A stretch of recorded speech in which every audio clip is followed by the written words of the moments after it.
Kim Chiu, nilinaw na walang patutsada kay dating Pangulong Duterte sa "Deserve" spill sa It's Showtime. Mariing pinabulaanan ni Kim Chiu ang akusasyong patama umano sa dating Pangulong Rodrigo Duterte ang kanyang viral spill sa It's Showtime kung saan binigkas niya ang salitang "deserve". Ang masasabi namin, deserve.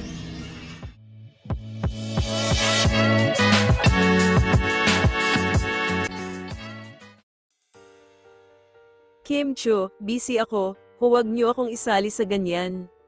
Nagulantang si Kim nang madawit ang kanyang pangalan sa isang kontrobersya matapos icon-ekta ng isang netizen ang kanyang spill sa nangyaring pag-aresto kay Duterte dahil sa kasong kinakaharap nito sa International Criminal Court, ICC. Sa isang post sa X, dating Twitter, ipinagtanggol ni Kim ang sarili laban sa maling interpretasyon.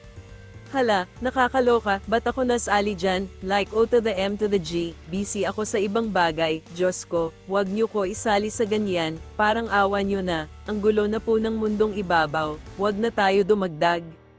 Sa kanyang Facebook post naman, muling nanawagan si Kim sa publiko na maging maingat sa pagpapakalat ng maling impormasyon.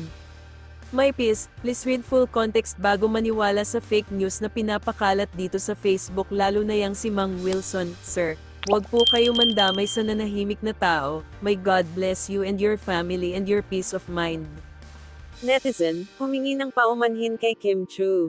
Matapos makita ang totoong konteksto ng sinabi ni Kim, agad na humingi ng tawad ang netizen na unang nagpakalat ng maling impormasyon. "Humihingi po ako ng sorry Ma'am Kim Chiu. Script lang pala yung deserve na sinasabi mo. Sabi kasi ng asawa ko, si Duterte pinaparinggan mo. Inaasar lang pala ako ng asawa ko kaya na-post ko. Kala ko po si Tatay Digong pinatamaan mo.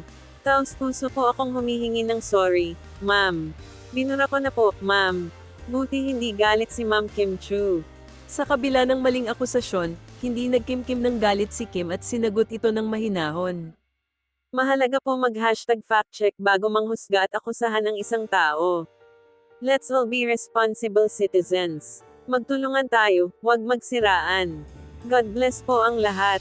Lesson, mag-fact-check bago manghusga. Muli, isa itong paalala sa lahat na huwag basta-basta maniwala sa maling impormasyon na nakikita sa social media. Ang tamang pag-unawa at pagsusuri ng balita ay mahalaga upang maiwasan ang pagkalat ng peking impormasyon at hindi makasira sa pangalan ng iba. Ano sa tingin nyo? Tama lang ba ang ginawa ni Kim Chiu sa pagdepensa sa sarili? I-comment nyo ang inyong opinyon.